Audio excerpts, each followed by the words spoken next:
Hi, my name is Tyler and I'm here to talk to you about the French horn today. So this is the French horn.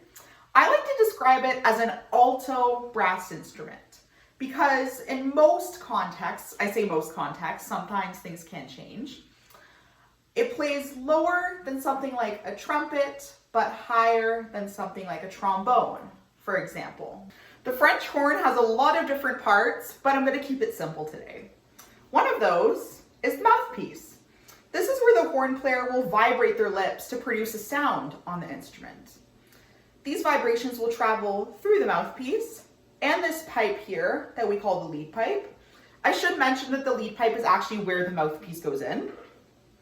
Those vibrations will travel through the mouthpiece and the lead pipe and through all the tubing of this instrument until it comes out here, the bell. This is where the sound comes out for everyone to hear. The French horn has a variety of sounds it can make, from sweet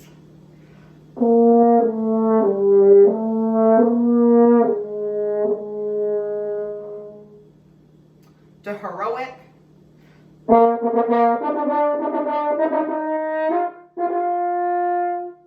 to silly to downright terrifying. You may have noticed me pressing down keys while I was playing the French horn. These are what we call valves.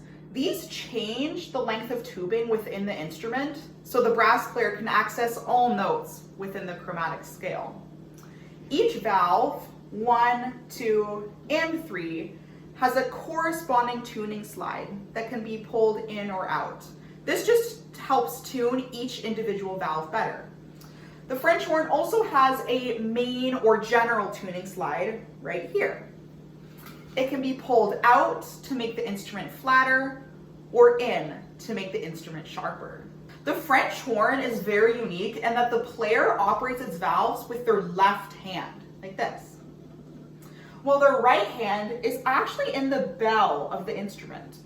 And you'll also notice that the bell is pointing away or backwards. Why is the right hand in the bell of the French horn? This is a hot button question. There are a couple of reasons for it. One is for general support. You'll see as I'm standing up, this would be very hard to do without my right hand, but the right hand is also used for tuning up the instrument. Without my right hand, the French horn actually would be kind of sharp.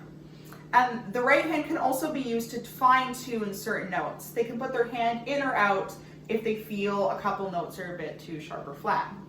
The right hand can also produce some interesting effects. It can do pitch bending, or it can do a cool effect that we call stopped. I should also mention that the French horn actually has 2 tubing systems. What do I mean by this? Well, right now I'm playing on what we call a double French horn. This is what most intermediate students and professional players play on. These types of French horns have a trigger right here.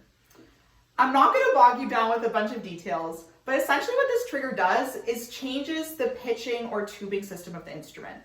So without the trigger pulled down, this instrument is in F, but with this trigger, it's actually in B flat.